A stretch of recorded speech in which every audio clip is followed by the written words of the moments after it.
Everyone, welcome to agriculture 24/7। I am doctor Pratibha Sharma और आप सबका स्वागत है वेजिटेबल साइंस की इस बिगिनर्स सीरीज में। आज का टॉपिक क्या होने वाला है जिसमें हम कंप्लीट करने वाले हैं एक स्टेप और।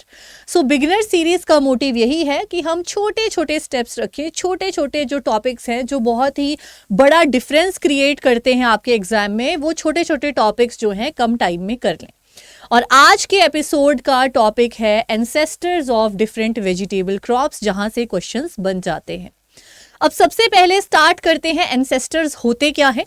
तो जल्दी जल्दी से आइए सेशन में, और जो भी लाइव या रिकॉर्डिंग में देख रहा है वो अपनी अटेंडेंस ज़रूर मार्क कीजिएगा, और यहाँ पर आपको सेशन को लाइक करके अपनी अटेंडेंस ज़रूर शो करनी है। अब एंसेस्टर्स क्या होते हैं वो हम यहाँ पर बात कर लेते हैं। तो एंसेस्टर्स को हिंदी में कहा जाता है पूर्वज, ठीक है। तो ये एंसेस्टर्स मोस्टली क्या होती हैं? वाइल्ड स्पीशीज होती हैं। क्या होती हैं? ये जंगली स्पीशीज होती हैं जो कि माउंटेन्स में या फॉरेस्ट में खुद ही लग गई, इसको किसी ने कल्टीवेट नहीं किया। दूसरा फैक्टर होता है कि ये बिल्कुल नेचुरल होती हैं और इसमें ज़्यादा अडेप्टेबिलिटी, मोर अडेप्टेबिलिटी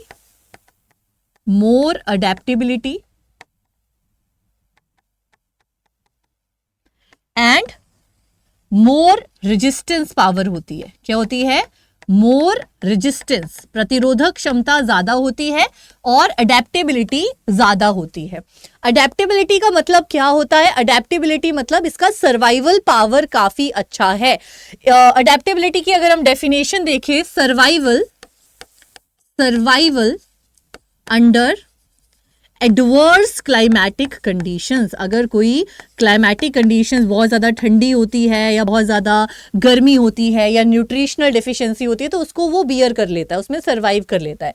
तो अगर सर्वाइवल हो रहा है अंडर एडवर्स क्लाइमेटिक कंडीशंस तो उसे कहेंगे अडेप्टेबिलिटी।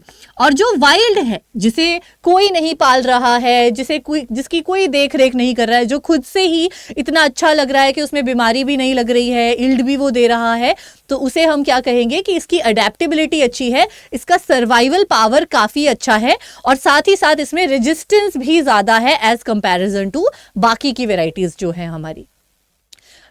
इन स्पीशीज को हम मोस्टली यूज कर लेते हैं आगे भी एज अ रेजिस्टेंस का सोर्स। ब्रीडिंग प्रोग्राम्स में जब भी हमें इम्प्रूव्ड वेराइटीज बनानी होती हैं तो हम इन एंसेस्टर्स का इस्तेमाल कर सकते हैं। अब एग्जाम पॉइंट ऑफ व्यू से डायरेक्ट आपको पूछा जाता है कि कौन सी क्रॉप कहाँ से, कौन सी एंसेस्टर से इवोल्यूट हुई है या म्यूटेट हुई है, तो वहां से आपके क्वेश्चंस बनते हैं। पिछली बार भी यहाँ से क्वेश्चन आया था और मुझसे पूछा भी गया था कि मैम एक टेबल बनवा दो हमसे जिसमें सारे एंसेस्टर्स हों। तो फाइनली इस बार मैं वो कर रही हूँ ताकि वो कमी जो है, जो यूट्यूब पर मैं नहीं प्रोवाइड कर पाई थी, पेड क्लास में तो मैंने करवा दिया था, वो आपको आज मैं प्रोवाइड करने जा रही हूँ, ठीक है। स्टार्ट करते हैं सबसे पहले हमारी सोलेनेशियस वेजिटेबल्स के एंसेस्टर्स की तरफ। अगर हम टोमेटो की बात करें, ब्रिंजल, चिली और पोटैटो, तो ये सब क्या हैं? सोलेनेशियस फैमिली के मेंबर्स हैं, ठीक है। सोलेनेसी फैमिली को क्या बोलते हैं? इस फैमिली को नाइट शेड फैमिली भी बोलते हैं। क्यों बोलते हैं?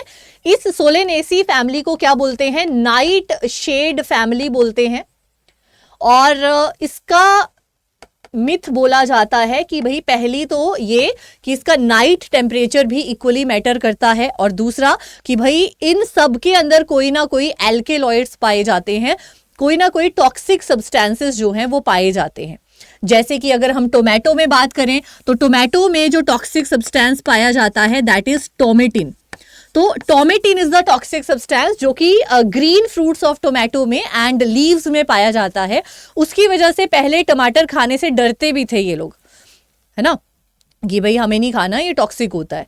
लेकिन पहली बार इसको किसने खाया था? अगर आपको पता है कि पहली बार who was the first to eat tomato, तो आप कमेंट सेक्शन में जरूर लिखना ताकि मुझे पता चले कि हाँ आप सच में ही क्लास देख रहे हो, ठीक है, और ढंग से फॉलो कर रहे हो। अब टोमेटो का अगर हम एंसेस्टर की बात करें तो सोलेनम लाइकोपर्सिकम वार होता है, ये बोटैनिकल वेराइटी। ये वाला जो वार लिखा होता है इसे हम कहते हैं बोटैनिकल वेराइटी, ठीक है। और इसका बोटैनिकल वेराइटी है सिरेसी फॉर्मे। और इसका कॉमन नेम क्या होता है? सोलेनम लाइकोपर्सिकम वॉर सिरासी फॉर्मे होता है चेरी टोमेटो। चेरी टोमेटो के बारे में आप सबने सुना होगा। छोटे छोटे टमाटर होते हैं, काफी रेजिस्टेंस होती है इनके प्लांट्स में और ये खट्टे होते हैं। अब इनका डोमेस्टिकेशन भी हो गया, यानी आजकल के टाइम में फार्मर्स इसको कल्टीवेट भी करते हैं, इसको सेल करते हैं। इसका बाहर तो इसका काफी इंपॉर्टेंस है, इसको बड़ा पसंद किया जाता है। सो साइज में ये छोटे रहते हैं। जैसे जैसे इवोल्यूशन हुआ तो जो कल्टीवेटेड टोमेटो है वो साइज में बड़ा हो गया, थोड़ा मीठा हो गया। तो ये चेरी टोमेटो किसका एंसेस्टर है? ये टोमेटो का एंसेस्टर है। You can write down Solanum lycopersicum var cerasiforme. अब देखो, ब्रिंजल के अंदर जो टॉक्सिक सब्सटेंस पाया जाता है उसे कहते हैं सोलैसोडाइन। सोलैसोडाइन, ठीक है, ये अल्केलॉइड है। और ब्रिंजल का जो एंसेस्टर होता है उसे कहते हैं सोलेनम इनकेनम। क्या बोलते हैं इसके एंसेस्टर को? सोलेनम इनकेनम। फिर आता है चिली। चिली का जो एंसेस्टर है वो है कैप्सिकम मिनिमम। क्या है? कैप्सिकम मिनिमम है। उसके बाद बढ़ते हैं पोटैटो की तरफ। पोटैटो में वैसे तो एक कॉम्प्लेक्स होता है पूरा ही, लेकिन यहाँ पर सोलेनम स्टेनोटोमम या सोलेनम स्पार्सिपाइलम को सबसे ज्यादा, खासकर स्टेनोटोमम को सबसे ज्यादा हमें ऑप्शंस में देखने को ये मिलता है। सबसे ज्यादा सोर्सेज में इसी को एंसेस्टर माना जाता है पोटैटो का। ठीक है, तो ये हो गए टोमेटो, ब्रिंजल, चिली और पोटैटो के एंसेस्टर्स। अब क्या हम आगे बढ़े? हमारे पास अभी बहुत सारी वेजिटेबल क्रॉप्स हैं। अब आगे बढ़ते हैं, that is ridge and sponge God. Ridge और स्पॉन्ज गॉड दोनों ही क्या है? लूफा जीनस से बिलोंग करते हैं। और इस स्लाइड में आपको जितनी भी क्रॉप्स दिख रही हैं, चाहे वो रिज गॉड है, स्पॉन्ज गॉड है, समर स्क्वैश, विंटर स्क्वैश या पंपकिन, ये सारी कुकुरबिट्स हैं। तो ये कुकुरबिटेसी फैमिली से बिलोंग करते हैं। कुकुरबिटेसी फैमिली जो होती है वो समर वेजिटेबल की सबसे बड़ा ग्रुप है, सबसे बड़ी फैमिली है। ठीक है, अब अगर हम रिज और स्पॉन्ज गॉड की बात करें, जो कि दोनों लूफा जो जीनस है उससे बिलोंग करते हैं, तो यहां पर लूफा ग्रेव्युलेंस जो है इनका कॉमन एंसेस्टर माना जाता है। हालांकि एक और सोर्स में किसी ने रिज गॉड जो है उसका लूफा एक्टेंगुला वार एमारा बताया गया है। तो जो रिच गॉड है उसका साइंटिफिक नेम होता है लूफा एक्टेंगुला। ठीक है, और स्पॉन्ज गॉड का क्या नाम होता है वो भी आप कमेंट में लिखकर बताएंगे। ठीक है, नहीं आता है तो रिवाइज करेंगे और मैं एक और सेशन लेकर आऊंगी जहां पर मैं आपको बोटैनिकल नेम भी डिस्कस करूंगी। ठीक है, तो वन स्टेप अ टाइम, छोटे छोटे स्टेप्स हम लेते रहेंगे। आपको बस चैनल को सब्सक्राइब करके रखना है और ये वीडियो सेक्शन में प्रीमियर्स देखते रहने हैं। इसकी प्लेलिस्ट भी मैं बनवा दूंगी। ठीक है, चलिए, तो क्या हो गया इसका? लूफा ग्रेव्युलेंस। और इसका एक और रिपोर्ट हुआ है। अगर आपको डायरेक्ट सिर्फ रिच गॉड का पूछा गया और ऑप्शन में आपके ये वाला ऑप्शन आपको दिखा, दोनों तो नहीं डालेगा कोई भी एग्जामिनर, लेकिन अगर स्पेसिफिकली ये वाला दिखा तो इसको आंसर करना, नहीं तो ग्रेव्युलेंस तो है ही है। ठीक है, फिर आता है समर स्क्वैश। समर स्क्वैश जो है जिसका बोटैनिकल नेम होता है कुकुरबिटा पेपो। ठीक है, इसका एंसेस्टर है कुकुरबिटा फ्रेटरना, है ना, फ्रेटरना। और विंटर स्क्वैश का होता है कुकुरबिटा मैक्सिमा, जो कि इसका साइंटिफिक नेम है, W को उल्टा करोगे M, कुकुरबिटा मैक्सिमा वार एवरिएना। ठीक है, तो ये किसका है? विंटर स्क्वैश का वो है, एंसेस्टर है। उसके बाद पंपकिन की बात करते हैं जिसका साइंटिफिक नेम होता है कुकुरबिटा मॉसचाटा। इसका जो एंसेस्टर होता है वो होता है कुकुरबिटा लुंडेलियाना। ठीक है, सो यहां पर आप इन एंसेस्टर्स का स्क्रीनशॉट ले सकते हो और लिखोगे तो ज्यादा बेटर है, क्योंकि लिखकर ज्यादा याद रहती हैं चीजें। तो ये गॉड्स और स्क्वैशेस एंड पंपकिन। सो यहां पे अगर हम बात करें, रिवीजन कराऊं, तो समर स्क्वैश और विंटर स्क्वैश एंड पंपकिन, इन तीनों का जो क्रोमोसोम नंबर होता है वो सेम होता है, दैट इज 40। और रिच गॉड और स्पॉन्ज गॉड का क्रोमोसोम नंबर क्या होता है ये भी आपको रिवाइज करना है, क्योंकि मैंने आपको क्रोमोसोम नंबर की क्लास में बताया हुआ है सब कुछ। ठीक है, चलिए अब आगे बढ़ते हैं। अगला क्रॉप जो है वो आपका यहाँ पे देख लो, runner bean, sword bean, soya bean, pigeon pea. तो ये हमारे पास फैमिली आती है लेग्यूम्स की, लेग्यूमिनोसे। ठीक है, ओके। अब यहां पर आप देख सकते हो, हाँ, रनर बीन का है फेजियोलस ओवेलेटस, स्वॉर्ड बीन का है कैनावेलिया वायरोसा। अब आप देख सकते हो कि मोस्टली जो जीनस है वो तो सेम ही है, आपको स्पीशीज पे ज्यादा फोकस करना है, रिवाइज करना है। और उसके बाद वेजिटेबल सोयाबीन का है ग्लाइसिन सोजा, उसके बाद वेजिटेबल पिजन पी का है कजानस कजानीफोलियस। ठीक है, तो इसमें से वैसे ज़्यादा इंपॉर्टेंट नहीं है, स्वॉर्ड बीन वगैरह रनर बीन का देख लेना, बाकी सोयाबीन और पिजन पी तो आपसे नहीं पूछा जाता है। वेजिटेबल पिजन पी का साइंटिफिक नेम कभी कभी आपसे पूछा जाता है, कजानस कजान। अब आगे बढ़ते हैं, ये हो गया। अब एंसेस्टर्स की बात करते हैं। ये slide very very important, this slide is very very important. So ये भी लेग्यूमिनेसी कंटिन्यू हो रहा है। गार्डन पी जो है, जिसका नाम हॉर्टिकल्चर पी पाइसम सटाइवम वार हॉर्टेंस होता है। अब ये जो यहाँ पे गार्डन पी का होता है Pisum elatius, very important. Indian bean की हम बात करें तो डॉलिकस लवलव वेराइटी अंकिनेटस। उसके बाद फ्रेंच बीन का नाम फेजियोलस अबोरिजीनियस, ये भी इंपॉर्टेंट है, इसके एंसेस्टर का नाम फ्रेंच बीन के। उसके बाद क्लस्टर बीन की बात करते हैं, दैट इज साइमोप्सिस सेनेगलेंसिस, लिख लो इसको। और वेजिटेबल काउपी का नाम है विग्ना उनगुइकुलाटा वार मेंसेंसी। चलो 1 मिनट का टाइम दे देती हूं, इसको लिख लो फटाफट से।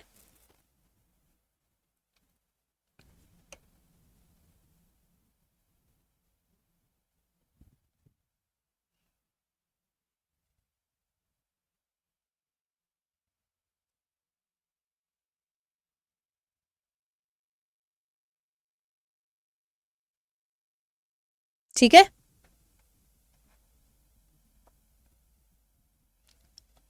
चले आगे।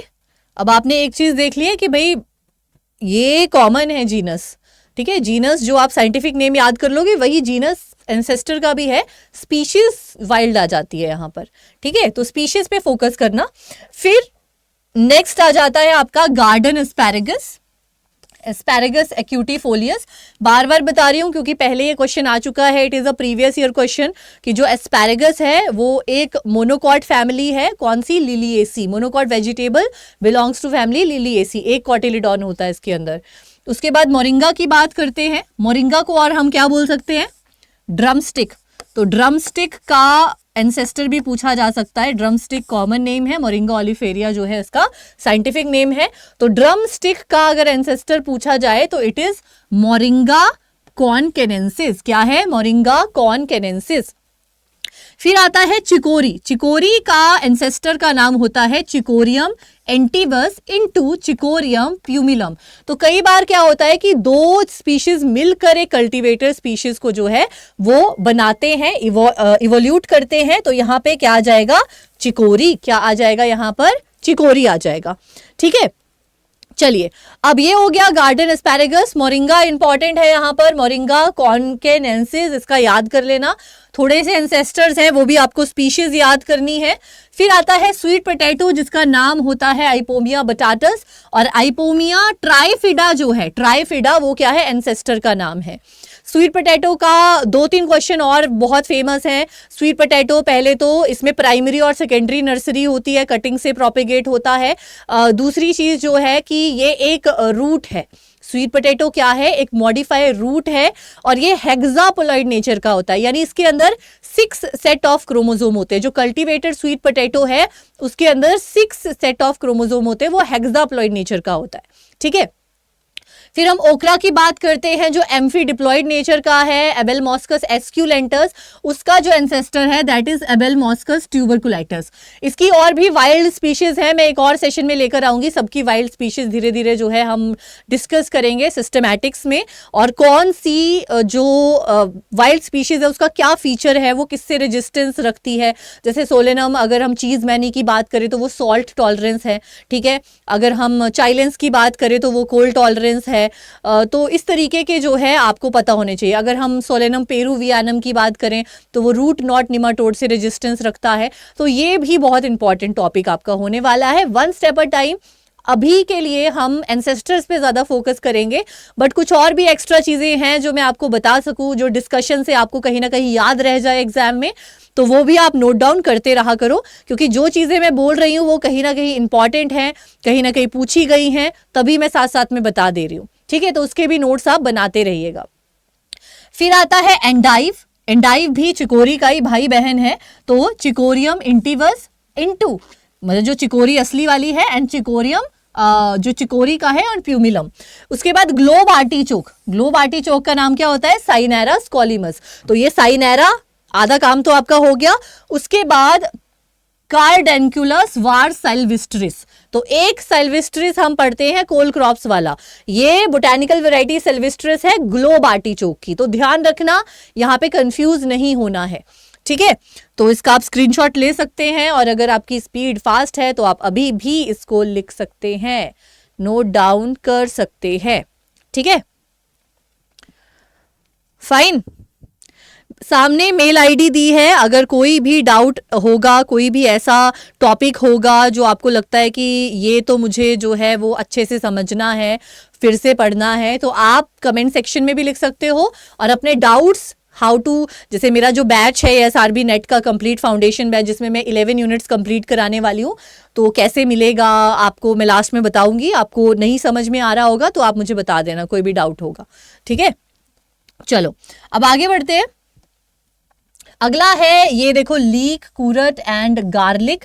ये आ जाता है हमारा, अनियन कहाँ रह गया? अनियन भी तो था, पीछे हो गया क्या अनियन? अनियन गायब भी हो गया बेचारा। अनियन का क्या है? अनियन का क्या है? एलियम वेविलोवी। चलो मैं लिख देती हूँ यहाँ पे। सो यहाँ पे लिख लो अनियन, अनियन का है एलियम बेविलोवी, ठीक है, ठीक है। तो अनियन, लीक एंड कुरेट ये आगे एलिएसी फैमिली के। और ये जो एलिएसी फैमिली है ये भी कैसी है? मोनोकॉट फैमिली है। कैसी फैमिली है एलिएसी? मोनोकॉट फैमिली है। अनियन का होता है एलियम वेविलोवी, इसका नाम क्या होता है? एलियम सिपा, साइंटिफिक नेम क्या होता है? एलियम सिपा, और एंसेस्टर का नाम है एलियम बेविलोवी। लीक और कुरेट की अगर हम बात करें तो यहाँ पे है एलियम एम्पेलोप्रासम, ठीक है। और यहाँ पे जो ये लीक है ये टेट्राप्लॉइड नेचर का होता है, इसके पास 4 सेट ऑफ क्रोमोसोम होते हैं। तो इंपॉर्टेंट है, एक ऐसी वेजिटेबल जो पॉलीपोलाइड है जिसके अंदर 4 सेट ऑफ क्रोमोसोम है, दैट इज लीक, और कुरेट में भी देखने को मिलता है। अगर हम गार्लिक की बात करें जिसका साइंटिफिक नेम होता है एलियम सटाइवम, इसका जो एंसेस्टर है उसका नाम होता है एलियम लॉन्गिकस्पिस। क्या होता है? एलियम लॉन्गिक्यूस्पिस या कस्पिस, याद रख लेना, ठीक है। उसके बाद आता है कैरेट और रेडिश। अगर हम कैरेट की बात करें तो कैरेट जो है वो एपिएसी फैमिली से बिलोंग करती है, एपिएसी फैमिली से। और अगर हम यहाँ पे रेडिश की बात करें तो रेडिश जो है वो क्रूसीफेरी फैमिली की है, ब्रासिकेसी या क्रूसीफेरी फैमिली की है।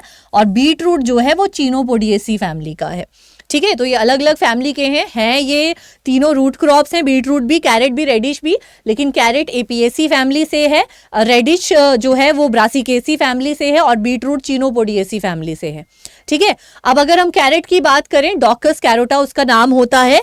अगर हम कैरेट के एंसेस्टर की बात करें तो इसे कहते हैं वाइल्ड कैबेज, डॉकस कैरोटा सब स्पीशीज कैरोटा, और इसे क्वीन एनीज लेज भी कहा जाता है, ठीक है। उसके बाद आते हैं रेडिश, रेफिनस, रेफिनिस्ट्रम, वाइल्ड रेडिश। तो जो आपकी नॉर्मल, इसको हम बोलेंगे आपका जापानीज रेडिश है, और यूरोपियन रेडिश के मल्टीपल एंसेस्टर्स हैं, रेफिनस मैरिटिमस, रेफिनस रोस्ट्रेटस, रेफिनस माइक्रोकार्पस एंड ऑर्केरिया। तो लिख लो इन चारों को। ये यूरोपियन रेडिश 2 टाइप की होती है, एक होती है जापानीज रेडिश और एक होती है यूरोपियन रेडिश, ठीक है। अब बीट रूट की बात करें तो बीट रूट का एंसेस्टर कौन सा होता है? बीट रूट का नाम होता है बेटा वल्गैरिस, और पालक का नाम होता है बेटा वल्गैरिस वार वंगलेंसिस। अगर हम एंसेस्टर की बात करें तो बीट रूट के एंसेस्टर का नाम है बेटा वल्गैरिस वार मैरिटिमा। क्या है? बेटा वल्गैरिस वार मैरिटिमा। अब आगे बढ़ते हैं हम। फिर आता है स्पिनच, स्पिनच स्पाइनेसिया टेट्रांड्रा, ओलेरेशिया इसका असली नाम है, इसका बोटेनिकल नाम है, और टेट्रांड्रा जो है वो क्या है? स्पिनच का एंसेस्टर का स्पीशीज है। उसके बाद फेनुग्रीक का होता है ट्राइगोनेला ग्लेडिएटा, लेटस का होता है लेक्ट्यूका सेरिकोला, इंपॉर्टेंट है ये, ठीक है। उसके बाद कोल क्रॉप्स, देखो वैसे तो सभी कोल क्रॉप्स का एक कॉमन एंसेस्टर है ब्रासिका ओलेरेशिया बोटेनिकल वेराइटी सिल्वेस्ट्रिस। ये जो सिल्वेस्ट्रिस है इसे हम कहते हैं वाइल्ड कैबेज, वाइल्ड कैबेज, या कहीं इसको लिखा होता है कोल वॉट, कोल वॉट, और कहीं पे इसे लिखा होता है वाइल्ड क्लिफ कैबेज। क्या लिखा होता है? Wild Cliff cabbage, Cliff cabbage. ठीक है। और कई जगह पर, कई लिटरेचर्स में जो कॉलीफ्लावर है उसका अलग से लिखा होता है ब्रासिका क्रेटिका। ठीक है। तो सिर्फ अगर कॉलीफ्लावर का पूछा होगा तो cretica would be the right answer, more precise. और कोल क्रॉप्स में पूछा होगा तो ये होगा ब्रासिका ओलेरेशिया वार सिल्वेस्ट्रिस। ठीक है। और ये जो कोल क्रॉप्स है ये म्यूटेशन से आई है। किससे आई है? म्यूटेशन से। कई बार ये भी क्वेश्चन आता है कि कौन सी सब पहले आई, कौन सी कोल क्रॉप सबसे पहले आई, फिर आई, उसका सीक्वेंस ऑफ इंट्रोडक्शन जो है पूछा जाता है। तो वो भी आप आराम से पढ़ लेना, मैं भी इंट्रोडक्शन वाला भी करवाऊंगी। ठीक है। फिर आ जाता है फिर से कुकुरबिट्स, थोड़े से इंपॉर्टेंट वाले कुकुरबिट्स हैं ये, ध्यान में रखिएगा। कुकुरबिटेसी फैमिली, समर क्रॉप्स का लार्जेस्ट ग्रुप। सो अगर हम क्यूकम्बर की बात करें सो इट इज कुक्यूमिस हार्डविकी। ठीक है। उसके बाद वाटरमेलन की बात करते हैं, सिट्रुलस कोलोसिंथिस। और उसके बाद बिटर गॉड की बात करते हैं, मोमोडिका चिरेंशिया वार एवरीबियाटा। स्नेक गॉड की बात करेंगे, ट्राइकोजेंथा लोवाटा। और पॉइंटेड गॉड की बात करेंगे, ट्राइकोजेंथिस ब्रैक्टियाटा। सो स्नेक गॉड और पॉइंटेड गॉड दोनों में क्या है? ट्राइकोजेंथिस जीनस है। ठीक है। और बिटर गॉड मोमोडिया चिरेंशिया, उसका मोमोडिका चिरेंशिया तो उसका नाम ही है, बस बोटैनिकल वेराइटी आ जाएगी एब्रीविएटा। ठीक है। चलो लिखो इसको।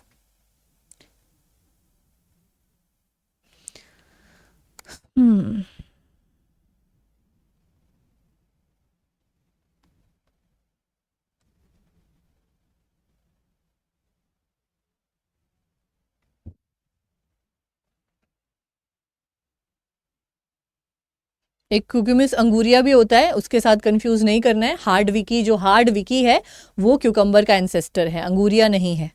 ठीक है।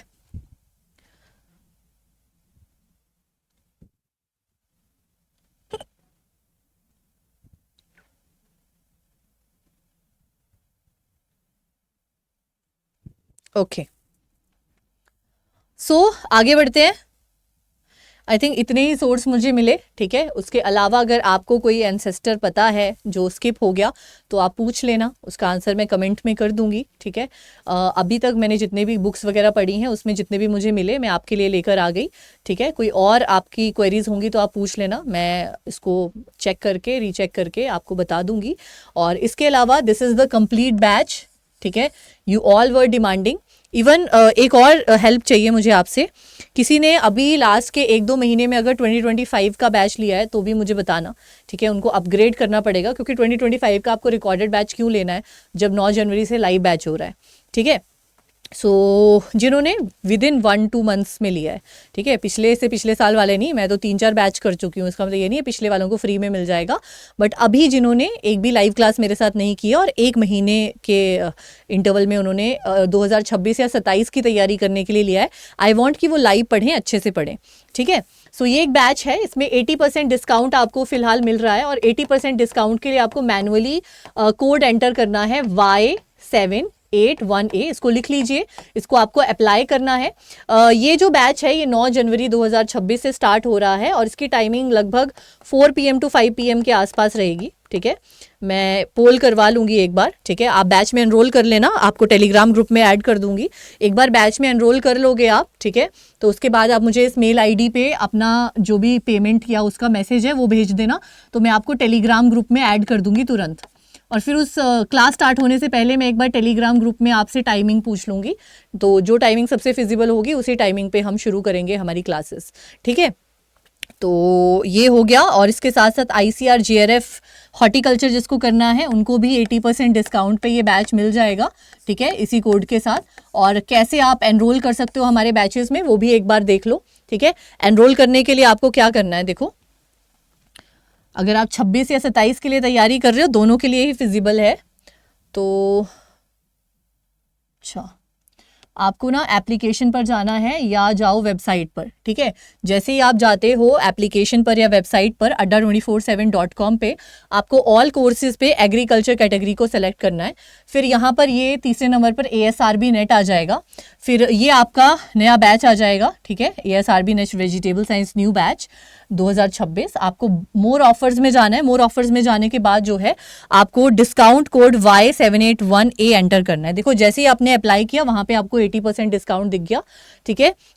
3500 रुपीज़ में आपको पूरा बैच मिल रहा है, जिसमें 11 यूनिट्स, उसके printable notes and Telegram group मिलेगा डाउट एंड डिस्कशन के लिए, और साथ में MCQs रिवीजन क्लासेस भी इसके साथ कॉम्प्लीमेंट्री रहेंगी, ठीक है। सो ये आपका पूरा बैच है। आप अभी तो मैं 1 स्टेप अ टाइम कर रही हूँ, छोटे छोटे टॉपिक्स कर रहे हैं हम यहाँ पे, ऐसी चीज़ें जो हमें पहले ही पढ़ लेनी चाहिए। और बाकी क्रॉप वाइज जो है वो मैं वहाँ पे 9 जनवरी को शुरू करूँगी। यहाँ पे मैं छोटे छोटे टॉपिक्स जो है वो करूँगी, ठीक है, क्योंकि टाइम की कमी है। मेरी 2 बजे भी क्लास होती है जो लाइव होती है, और उसके लिए भी मुझे प्रिपेयर करना होता है। तो यहाँ पे यूट्यूब पर इतना मार्जिन है ही नहीं कि मैं क्रॉप्स पूरी कराऊं फिलहाल। तो क्रॉप से हम पहली क्रॉप से और क्लासिफिकेशन से बेसिकली शुरू करने वाले हैं हमारे इस बैच में, ठीक है। यहाँ पे मैं आपको छोटी छोटी चीज़ें करवाऊंगी 1 स्टेप अ टाइम, ठीक है। और जो अफोर्ड नहीं कर सकते उनके लिए भी ये थोड़ा बहुत बेनिफिट रहेगा कि आप सेल्फ स्टडी के साथ यहाँ पे ही पढ़ लो। और जो अफोर्ड कर सकते हैं वो कोशिश करना कि यहीं पे 11 यूनिट्स पढ़ो, ज़्यादा बेटर है, बहुत अच्छे से समझ में आएगा। सेमेस्टर एग्जाम्स में भी आपको हेल्प मिलेगी अगर आप MSc फर्स्ट ईयर में या सेकेंड ईयर में हो, ठीक है। तो इस क्लास को यहीं पर हम ख़त्म करते हैं। मैं फिर से कह रही हूँ, कोई भी क्वेरीज हैं आप कमेंट सेक्शन में लिख सकते हो। आपको मैंने अपनी मेल ID भी दी है। और अगर आप ये बैच परचेज़ करते हो, ठीक है, तो परचेज करने के बाद आपको क्या करना है, डायरेक्ट मेरी मेल ID पे अपना जो भी आपको मैसेज या मेल आया होगा कि now you have purchase this ASRB net का, उसका स्क्रीनशॉट मुझे भेजना और सब्जेक्ट में लिखना add me in the Telegram group. तो वो टेलीग्राम ग्रुप में ऑलरेडी 500 स्टूडेंट्स हमारे साथ एडेड हैं, तो आप भी उसका हिस्सा बनोगे। अलग अलग स्टेट में से अलग अलग स्टूडेंट्स हैं वेजिटेबल साइंस के जो वहाँ पर एडेड हैं, तो आप अपना नेटवर्किंग भी वहाँ पर एक दूसरे के साथ कर सकते हो और हम सब वेजिटेबल साइंस वाले एक साथ एक प्लेटफॉर्म पर जुड़ सकते हैं, ठीक है। सो इंतज़ार रहेगा आपका क्लासेस में। तब तक के लिए bye bye, take care, all the very best, और अच्छे से पढ़ो, नोट्स बनाओ, अभी आपके पास काफ़ी टाइम है। Bye bye.